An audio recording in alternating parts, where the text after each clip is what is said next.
And we are live. I will wait a few minutes for people to show up.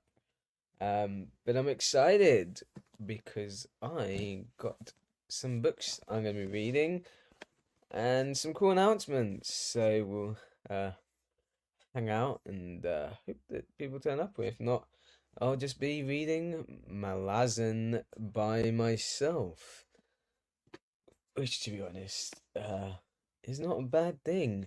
Is not a bad thing indeed. So let's give it a couple of minutes. I'll keep my own Twitter. This is a bit of an impromptu stream, so I'm not expecting many people to show up. Hello.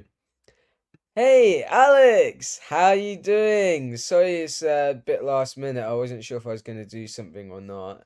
Um, yeah, but it's good that to see you here and hopefully some others join us. We'll give it 5 minutes or so before we kind of get into things. But tonight, I am probably going to be reading Malazan because that's what the mood reader in me has determined, and maybe some of the first binding. Are you working on your book, Alex? How's that going for you? I know you said that you wanted to do some writing sprints, so maybe whilst we're reading, sprinting, you can get some of your writing done.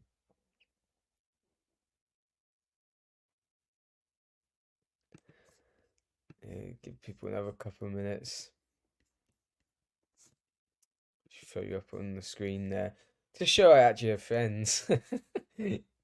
Hello, second viewer. Welcome. We're just gonna sort of hang out for a few minutes, wait for people to join. It's a bit of an impromptu stream, but I'm hoping to do more stuff. Hey, Jenny, good to see you. No, I didn't. It's here. As you can probably see, it's quite thick. I am 53 or so pages into it. Oh, well, it's more like 65 because the first sort of 40 pages prologue is like in Roman numerals.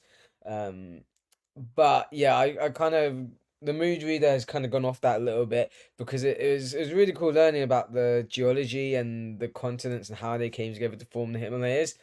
But it's kind of a bit too sciencey for me right now, so I kind of need to dip in and out. You got your 76-year-old mum into Malazan.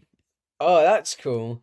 I mood read this for like 50% or 48%, I think it was, in about a week and a half, and the mood has now picked it up again.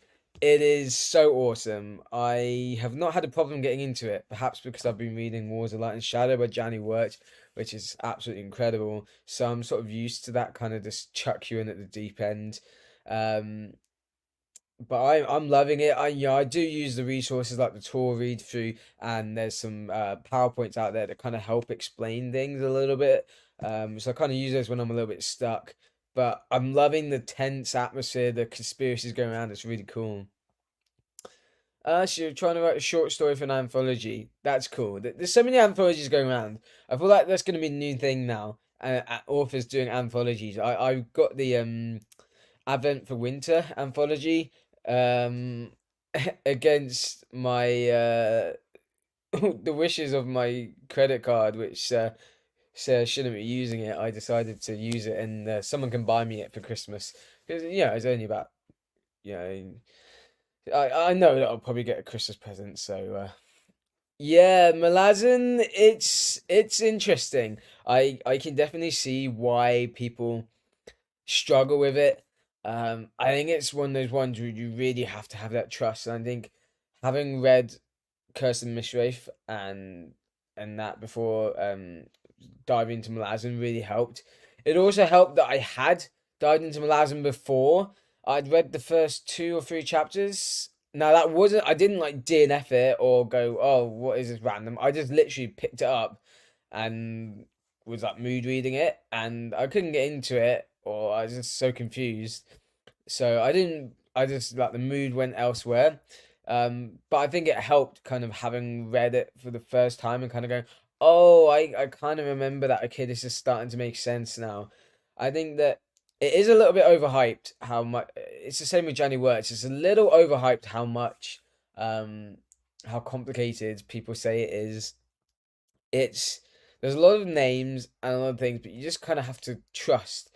And once you start to get to the end of the first book, you start to understand, things start to unravel, and you start to peel back these layers, and you get this view of events that are going on. You start to see that there's different factions, and there's different politics and different conspiracies, and so you can understand, okay, right, so there's the story is about these different factions against one another, and this potential conspiracy to kill this group of people, and how they're going to survive. And without spoiling it too much, and it's really cool, and it just keeps getting better because it really foreshadowed a lot, but not in a way that's like, oh, look at this is definitely going to happen, you need to keep an eye on this because this bomb is about to go off, for example. It's more like giving an ominous tone, like kind of hinting at some big grand story, but never quite giving you the full picture, and it really creates this atmospheric read. Yeah, Erickson is definitely, keep up or get left behind, but he kind of acknowledges that. And there's a dark humor to it, and I said earlier is that I love this sense of, oh shoot, like this is going down, like this is something is happening here under the surface, and we don't quite know what, but it's building and building and building, and these hints build on one another, which build the excitement. And it's just crazy because it's fairly bleak, but also it's just a bunch of really good people, good humans stuck in the midst of all this death and war. And that makes it sound really nihilistic, but actually, I think it's very positive at its core. It's that, look, there may be this crap going around everywhere, but we're still human, and the good guys are still the good guys, despite all this nonsense around them, you know? And I'm rooting for them. I'm rooting for them. Anyway, I do have an exciting announcement for later in the evening, and I will do a proper announcement on Twitter. Probably tomorrow. I need to do a mock up, but I have something very, very exciting for you guys on Saturday. So hopefully you're around, or you can catch up later on Saturday. I'm going to be doing something live to tease you at 8 p.m. UK time. I think I said 8 p.m. I should probably double check that. But yeah, so I'll reveal all at the end of the stream. But that will be yeah. I'm just actually double checking. Anyway, in about, give it another couple minutes, and then we'll do. So when it hits quarter two, we'll do 15 minutes reading, or in Alex's case, writing sprint until quarter to 10, and then until 10, and then we'll come back, have another chat. Um, That's cool. I'd love to see you there, Alex. I want to get the word out. Doing something like this is really easy to do, and I'm just my laptop at the moment, but I can set up my camera at some point, and doing these live things is really cool for me. And like I say, it's much less pressure. That's a really cool way to hang out with you guys, and I think I've just been really inspired by seeing what Beard of Darkness book reviews has been doing. Most of his content he's doing things, a lot, but also it's mostly just kind of discussing live and just hanging with the community. I think that's really important. So let me just, yeah, I think it's half eight. I said because I said the different time. So yeah, we'll have this exciting announcement. Are you going to be reading anything today, Jenny, or are you still sorting out your TBR? I'm definitely going to be picking up Malazan. I need to find out where I was earlier today. I get the feeling I could read like 100 pages in just one go with this. I think I got here. No, I got further. Oh yeah, I got to hear. Okay. Oh, Alice in Borderland. Isn't that a Netflix show? Interesting.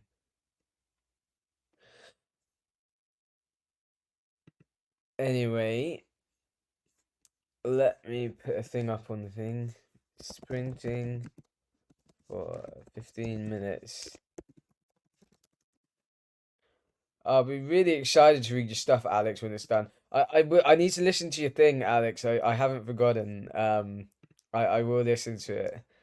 Probably, I might try and do it tomorrow, actually.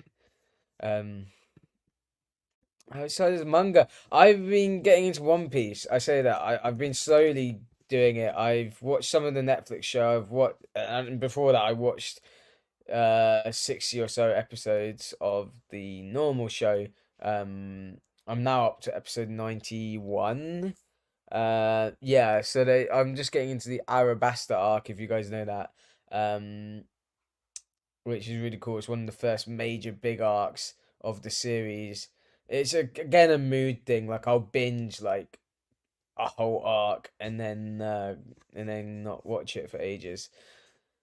I've been really getting into BoJack Horseman as well. I was binging that the other day. Um, anyway, sprinting for 15 minutes, so just after 10 p.m. I'm gonna be reading Lazen and yeah, enjoy. Oh, East Blue is good. East Blue is good. It gets better after that. Even it gets a kind of. I would say it kind of goes bigger scale, grander scale. There's this sense that it's a bit more not Marvel-fied, like as in Marvel superheroes, as in it's a bit the story becomes a bit more interconnected, a bit more broader. It's less sort of self-contained as these little arcs. It sort of spreads out. It's hard to explain, but it's really cool. You know, there's a lot of build up, and I hope it pays off because there's like 30 episodes of this saga of this arc. Sorry. Anyway, I should stop talking and start reading. So, see you in 15.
Welcome back. And we've actually got more viewers. Welcome, guys.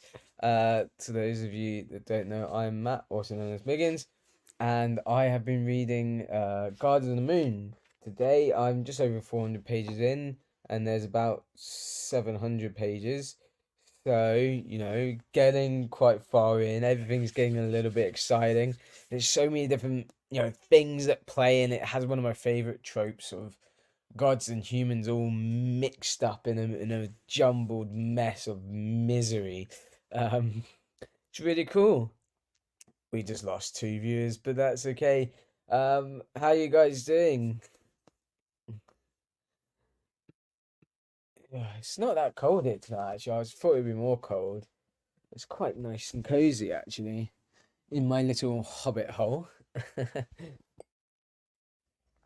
So we'll give it another 5 or 6 minutes and do another sprint. If you guys got any questions, please send them through. As I said, I will be doing an announcement at the end, an exciting announcement. Third away through volume two. Okay, so I haven't seen Alice in Borderland.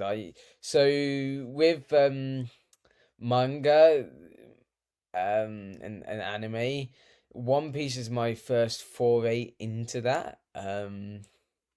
Well, I mean, you can't really count what's the Netflix show as anime. I can't remember what it's called, but it's an anime style. I can't remember it now. It's amazing. I need to finish the last episode of it.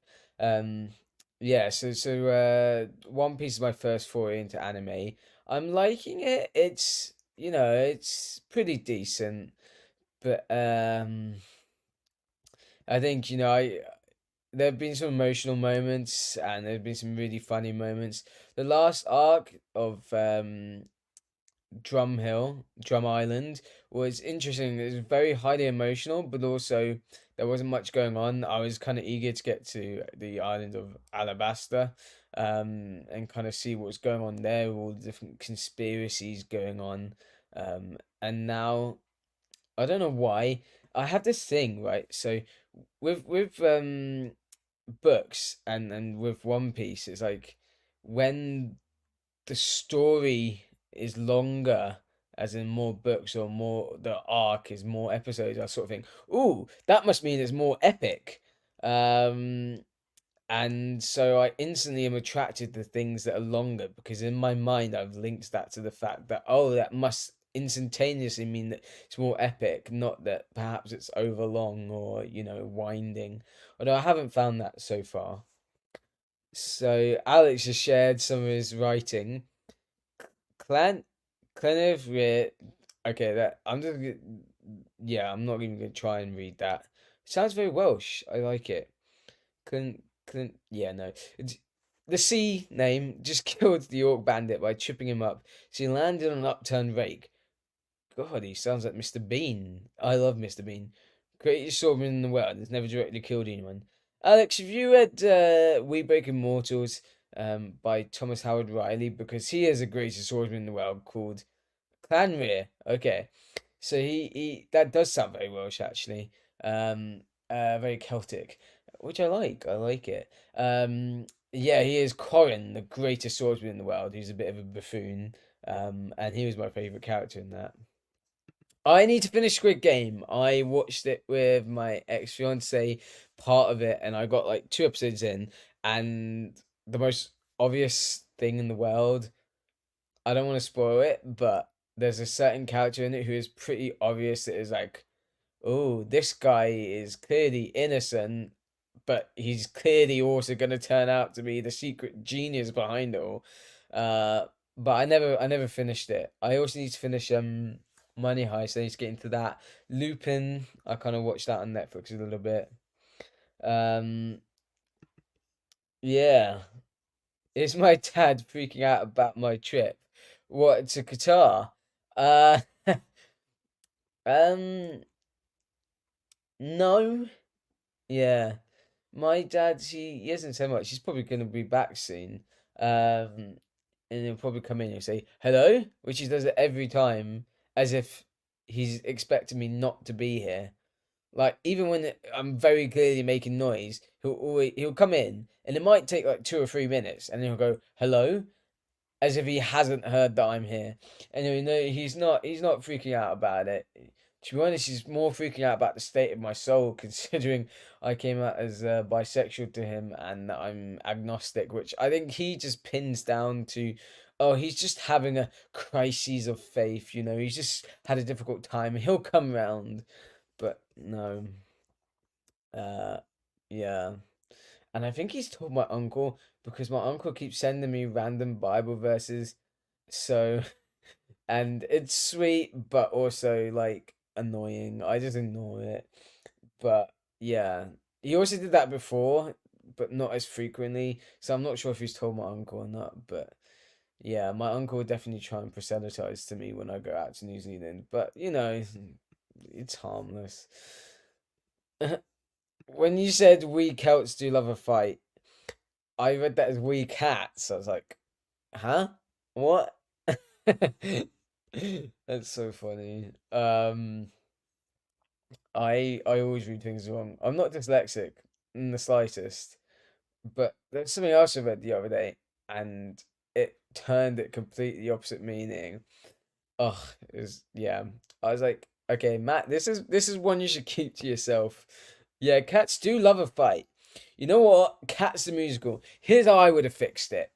Instead of having the giant butthole cats, I would have just had cats from YouTube fighting because everybody loves cats on YouTube and everybody finds it hilarious to see cats fighting.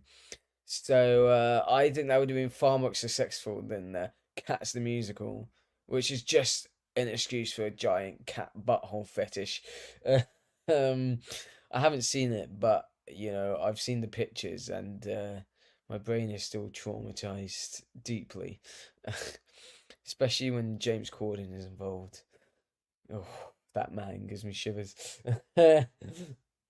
So yeah, give it another couple of minutes and then we'll do another riding sprint because oh my god, my Malazan is so good. Um I don't know if I will go into the second one yet. I've got all of them. I've got the second one in physical. I've got them all on ebook because I don't know if you guys have heard of Humble Bundle. Hey, 4 viewers, come join in the convo. We're just gonna do another sprint soon. Um, but it was a thing where basically you could choose. You could get all like books that he's written. So not just the original 10. I think it's 10. You could also get like the prequel and the sequel trilogy he's written. So you get like 14 books for as little as like £15. And even better, you could choose how much would go to the publisher and how much would go to charity. So I, gave as put as everything to charity and gave like the minimum to the publisher. And I got it for like the whole thing for like £15. It was really, really good. Your cat Ghost beats up your GSD Greyhound Cross that is 3 times his weight. Well, if your cat is a ghost, I'm not surprised he loses these fights all the time, considering his weight is probably weightless. Cats have serious main character energy. You know what? I can't disagree with that. I would love to see a cat protagonist. I think that would be a fantastic idea. I don't know how one would do it, but I'm intrigued. That is your mission, Alex. You should make a cat a protagonist, and there's also got to be a fight. So, new story idea. Speaking of ghosts, it's spooky season. Are we all into kind of Halloween and things? I do love a good horror movie. I do love a good scary story. I love, telling scary stories around the campfire. Um, I think there's something quite attractive about that kind of like it brings people together. People like being collectively scared, even if they say they don't. Um, Usually I find that to be the case. It's like we're kind of attracted to the things that we also don't like. It kind of gives us a bit of a thrill. You have a booking planning for cats fighting a secret war in another dimension. That is, can I pre-order that already? Just an entire book of knocking things off tables and hitting people right after demanding attention. Yeah, yeah. See, I'm not really a cat person. I'm more of a dog person because cats are like they're sneaky. They're sneaky motherfuckers. I probably shouldn't swear, but I don't know. Maybe I'm not even monetized. What do I care? They're sneaky. They're sneaky things, and then they'll want all the rubs and attention from you, but then they'll reject you. They'll just be like, no, no, no, no, no. I want my food. Whereas dogs always give you love.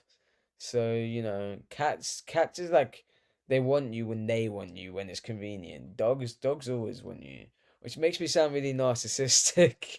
But oh well, it's true. It's after the watersheds. It is. Yeah. Well, if we're gonna go there, this book is fucking awesome. So, I mean, crazy stuff is happening. It's really good. Speaking of crazy things happening, I did finish a book. It wasn't Himalaya. I did finish Blood and Spear by Mark Timoney, which I'm very excited for. And I thought I was gonna go straight on to his novella Starbinder, but I decided to kind of not just take a little bit of break. So I started Crystal Matar's Legacy of Brick and Bone on audio. But yeah, I finished Mark Timoney's Bloody Spear. The audio is fantastic. The guy that does it, he performs so well. And it really is a performance. Um, and it's coming from a guy, he read the book and then he approached Mark. I was like, oh, I'd love to, do this if you ever get the audio done. And Mark, eventually got around to doing it and invited this guy, I can't remember his name, to do it. And it was really cool. It's like this classic epic fantasy, but mixed with a little twist of sci-fi in there. I won't spoil how, but it's really, really good. The world building is really the star of the show. The characters, not so much, but I feel like the only sort of caveat I would say is that I wish the sequel was out before, or he wrote the sequel before he published book one, because it very much feels like a part one, and so the characters are very not the focus of the book. They're likable, they're very amenable, but it's not a character driven book. It's a very plot driven book, and it's left in a place where it feels like very much like part one.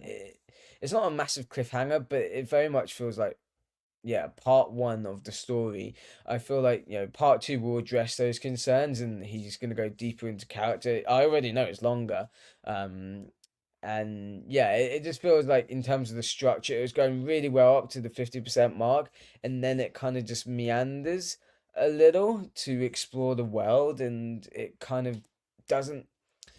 You know how each book normally say like, we'll take Wheel of Time for example. You'll have the arc across the entire series, but then you'll have a resolution to something, a battle, a win, or something happens that is quite definitive and is the aim of the story. Whereas Mark Timoney's Bloody Spit, it doesn't really have that resolution, which is great because it leaves you wanting more. I think it will just, when book two comes out, in hindsight, it's going to be even better. But with part one just out on its own, it does feel a little like, yeah, like there's more to be told. It's sort of, yeah, I had more thoughts on this, but yeah, I'd have to go into spoilers. But I mean, it's a fantastic read. The world building could be a little overwhelming, but the sheer imagination blew my pants off. And that's not a metaphor for anything. Anyway, do you know how many books there'll be? I believe I've had this conversation with Mark at least twice. I believe there's going to be like six, seven. There must be. Anyway, he's about 100k, just over 100k words in the book too. So he's just finished this character called Meg, her arc. He's going on to the arc of the main protagonist, I suppose, of book one, Kyle. Um, and so I don't really suppose it's much of a spoiler to say that the characters do kind of end up um diverging paths. Um, So, that gives me, the sense, and I think Mark knows that the characters is where, he kind of needs to progress a little bit. And it does leave it in some really interesting places, which is why I think I trust Mark and I really loved it. It's a 4 star for me. I I just think that if he'd written them both together, or at least plotted both the stories together, it could have been a little bit more consistent. That there could have been a little bit more of a full circle arc for book one, rather than it being very open ended. And there's not really any satisfying resolution to character or plot arcs. There is an ending, there is a climax, and there's not a giant cliffhanger. There's threads hanging.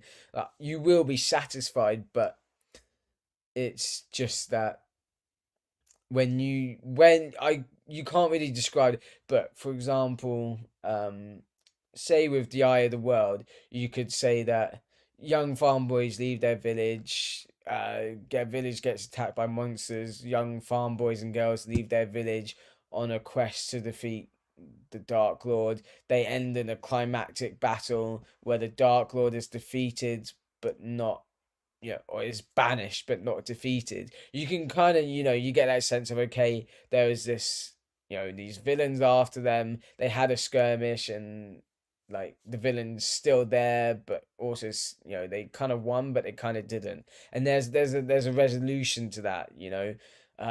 Book two is all about the Great Hunt, and there's some resolution to that without spoiling. But yeah, with Blood of the Spirit, it's just kind of like very much like, it's yeah, a bit open ended, but it's really good. I really wish people would read it more, because as Janny Wirt said to me the other day, you know, Malazan is impressive, but it's two guys spending 15 years world building this, together, and playing campaigns and writing this down, whereas Blood of the Spear is Mark on his own, just like War of Lights and Shadows. Janny Wirt's on her own, and that's just mind blowing. Yeah, it's wonderful to have you, Alex. We're just gonna do more sprints, in 15. I need to watch some American Horror Story, with the light. Oh, with the light of your light. Oh, that's sweet. Oh, well, I hope you enjoy your time, with the light of your life, whoever that may be, or whatever that may be, before bed. Yeah, well, I'll probably be going till my dad goes to bed, so probably about before 11, because I want to read more of this. So do another 15 minutes sprint, and it's wonderful to have you, Alex. Um, and yeah, keep going. 15-minute sprint. Enjoy happy reading and or writing.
Okay, welcome back.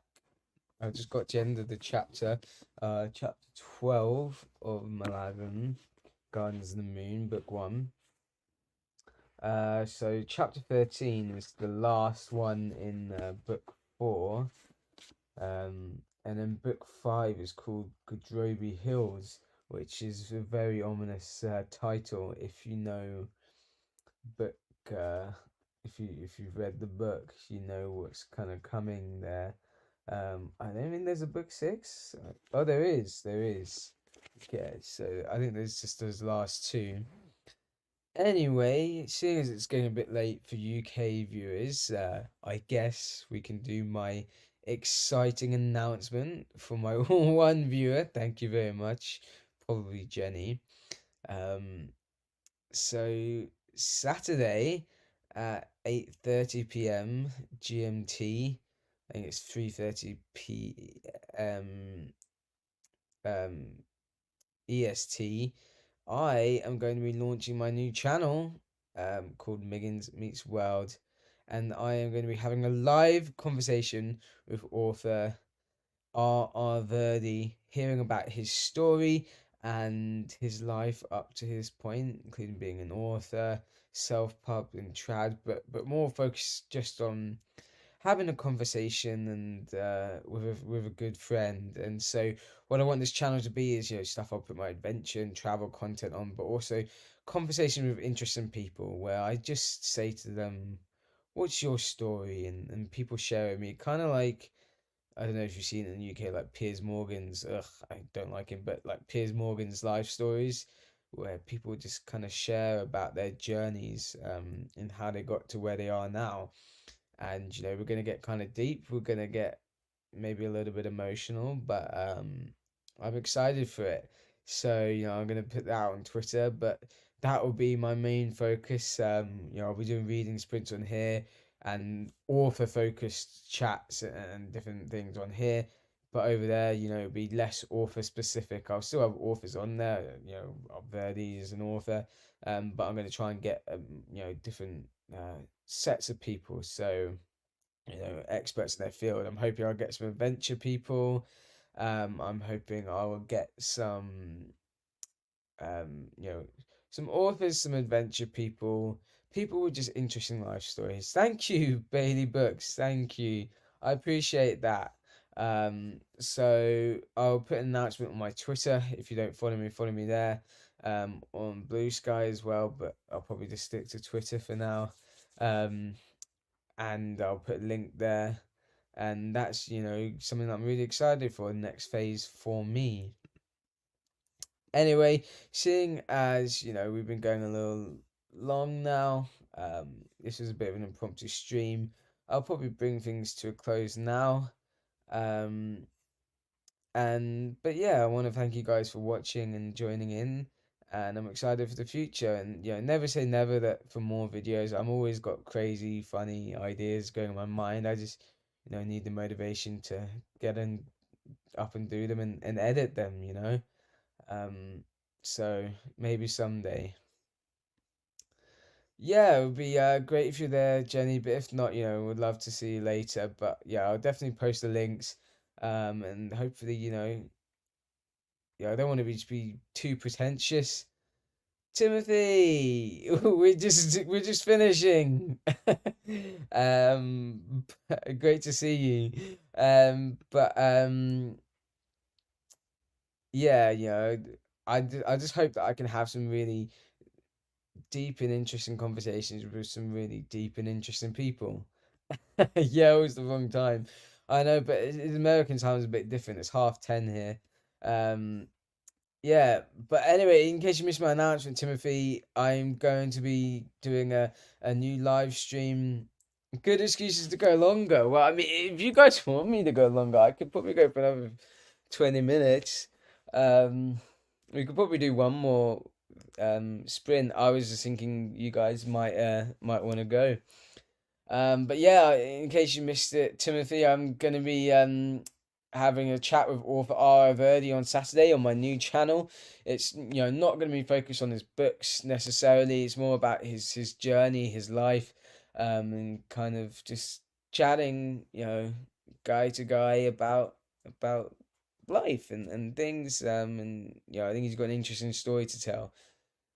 Anyway, if you guys want it, um, we're gonna be doing another sprint, and then come chat a little bit at the end. But yeah, and I'll definitely be doing more of these, and even if I organize them more, sleepers for the week, yeah. Um, I wish if I was on my own, I'd do it. Unfortunately, my dad has to have his beauty sleep.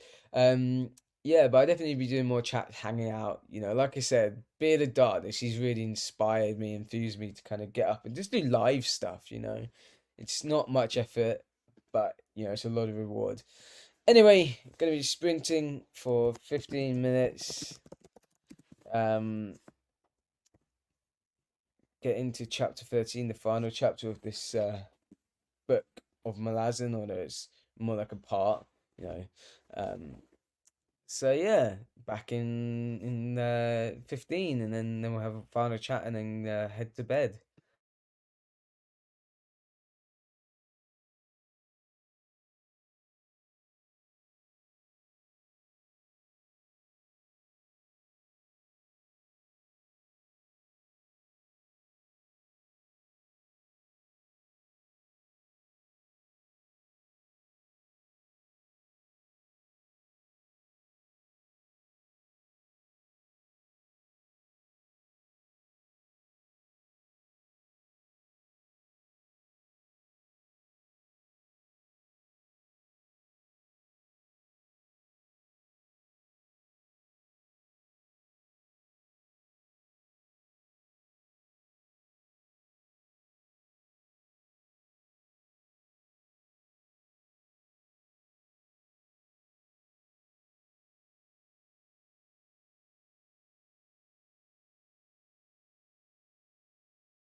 Okay.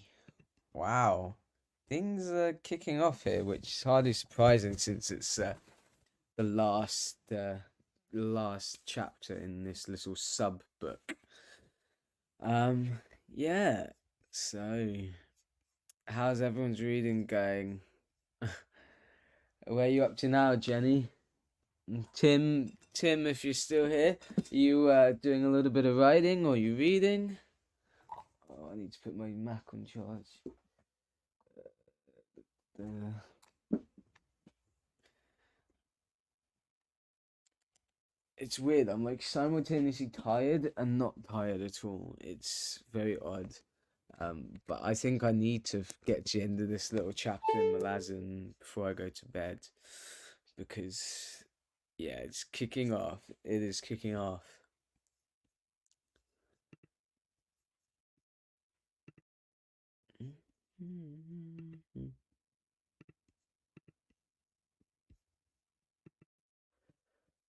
Alrighty.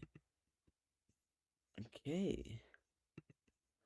I think that's probably it for now then. But it's good to hang out with you guys. And I'm going to go off and finish this. But I think my dad's going to bed anyway, so I need to be quieter. But thank you guys for showing up, and hopefully, I'll be doing more of these, more kind of just general chatting streams, invite people on.